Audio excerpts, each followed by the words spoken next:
कांती श्री गुरुची नयनास दीपवी, चित्तवृत्ती साऱ्या क्षणी होतील शांत, मुखी गर्जता श्री गुरुदेव दत्त, अवधूत चिंतन श्री गुरुदेव दत्त. अशा ह्या गुरुदेव दत्तांना सगळेजण आपला गुरु मानतात. पण आपण ज्या दत्तांना गुरु मानतो त्या गुरूंचे सुद्धा 24 गुरु होते. तर आज आपण श्री गुरुदेव दत्तांचे 24 गुरु कोणते होते ते पाहूया. पहिला गुरु त्यांचा होता पृथ्वी. पृथ्वीचं काय गुण तर सहनशीलता. पृथ्वीप्रमाणे सहनशील आणि द्वंद्व सहिष्णू असावे. त्यांचा दुसरा गुरु होता वायू. आता वायूचा गुण काय विरक्ती. वारा थांबत नाही त्याप्रमाणे कोणत्याही वस्तूला मोहित होऊन आपले व्यवहार थांबवू नयेत. तिसरा गुरु होता आकाश. आकाशाचे गुण काय तर अचलता. आत्मा हा आकाशाप्रमाणे निर्विकार, एक सर्वांशी समत्व राखणारा, निसंग, अभेद, निर्मळ, निर्विवाद, अलिप्त आणि अचल असा आहे. चौथा गुरु होता त्यांचा पाणी. आता पाण्याचा गुण काय तर स्नेहभाव. मनुष्याने पाण्याप्रमाणे सर्वांसमवेत स्नेहभावाने वागावे, कोणाचाही पक्षपात करू नये. त्यांचा पाचवा गुरु होता अग्नी. अग्नीचे गुण काय आहेत तर पवित्रता.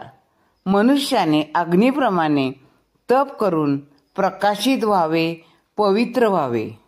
सहावा गुरु होता चंद्र. चंद्राचे गुण काय विकार बाधा न होणे. ज्याप्रमाणे चंद्राच्या कलेत उणे अधिकपणा असून त्याचा विकार चंद्रास बाधक होत नाही, त्याप्रमाणे आत्म्याला देहासंबंधीचे विकार बाधक होत नाहीत. आता सातवा गुरु आहे सूर्य. सूर्याचा गुण काय तर निपक्षपातीपणा. सूर्याप्रमाणे मनुष्याने उपयुक्त वस्तूंचा संचय करून परिस्थिती लक्षात आणून निपक्षपातीपणाने सर्व प्राण्यांना त्याचा लाभ द्यावा, पण त्याचा अभिमान बाळगू नये.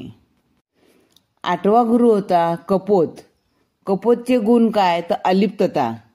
जसा बहिरी ससाना कबुतराला परिवारासहित भक्षण करतो, तसे तो संसारात आसक्त राहणाऱ्यांचा काळ भक्षण करतो. यास्तव मुमुक्षुने या सर्वांपासून मनाने अलिप्त असावे. आता नववा गुरु होता अजगर. आता अजगराचे गुण काय तर निर्भयता. अजगराप्रमाणे मुमुक्षूंनी प्रारब्धावर विश्वास ठेवून अल्प स्वल्प जे काही मिळेल ते भक्षण करून प्रसंगी काही मिळाले नाही मिळाले तरी स्वस्वरूपी लय लावून बसावे. आता दत्तगुरूंचा 10वा गुरु आहे समुद्र. समुद्राचे गुण आहेत परोपकारी. समुद्राप्रमाणे प्रत्येक मनुष्याने स्वधर्माधीन राहून सुखोपभोगाचा लाभ झाल्याने सुखी होऊ नये किंवा दुःख कोसळल्याने दुःखी होऊ नये, सदैव आनंदी असावे. 11वा गुरु आहे पतंग. त्याचे गुण काय तर मोह आणि त्याग. ज्या प्रकारे दिव्याच्या मोहात पतंग जळून मरतो, त्याचप्रमाणे स्त्री विलासाकरता मनुष्य पतंगाप्रमाणे आपला नाश करून घेतो. आता यांचा 12वा गुरु आहे मधमाशी आणि मधुहा. आता यांचा गुण काय आहे तर धनसंचय आणि त्याग.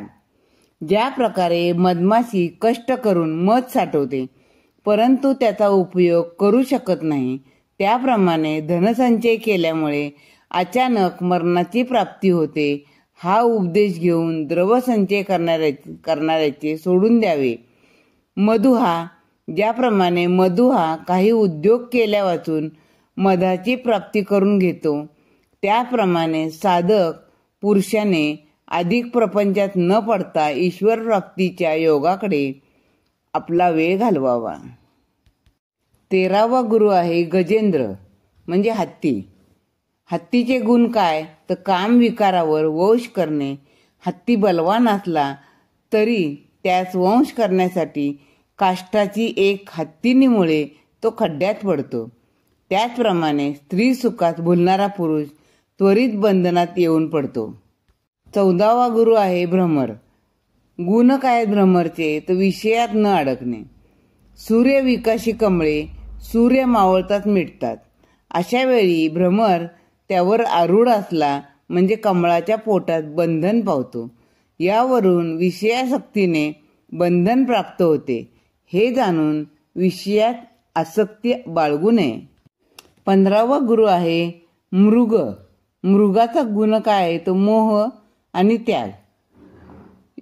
पवनाप्रमाणे गती असल्यामुळे जो कोणाच्याही हाती लागत नाही असा कस्तुरी मृग मधुर गायनाला लुब्ध होऊन आपला प्राण परस्वाधीन करतो. हे लक्षात ठेवून कोणत्याही मोहात अडकू नये. 16वा गुरु आहे मत्स्य. मत्स्याचा गुण काय? तर चवीत न गुंतणे. लोखंडाच्या गळाला बांधलेला मांस पाहून भुलल्यामुळे मत्स्य तो गळ गिळतो. त्यामुळे तो प्राणास मुकतो. 17वा गुरु आहे पिंगला वेश्या. गुण आहे काय? तर आशेचा त्याग. एके रात्री बराच काळ वाट बघितल्यानंतरही एकही पुरुष पिंगला वेश्येकडे न आल्यास तिला अचानक वैराग्य आले. अंगी आशा प्रबल असल्याने सुखनिद्रा लागत नाही, म्हणून आशेचा त्याग करणाऱ्याला संसारात एकही दुःख बाधत नाही. 18वा गुरु आहे टिटवी. टिटवीचा गुण काय? तर उपाधीचा त्याग करणे. चोचीत मसाला धरून चाललेली टिटवी बघून शेकडो कावळे आणि घारी तिच्या मागे लागतात, तिला टोचा मारतात. शेवटी ती मासा टाकून देते.